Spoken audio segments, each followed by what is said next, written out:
நீலோற்பம் நீரில் இல்லை, ஏன் தாண்டினா எல்லை, இனி ஏதும் தடங்கள் இல்லை.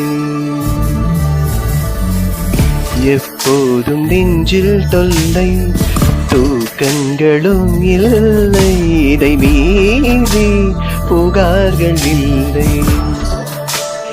நெருங்கி நீ நேரில் முத்தங்கள் தராத போதும்,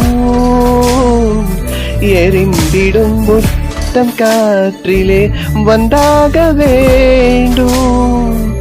தடுக்கி நீ வீழ வேண்டும் என்று கூட ஆசை உண்டுதான், தடுத்து நான் தாங்கிக் கொண்டு தூக்கி செல்ல வேண்டும் என்றுதான்.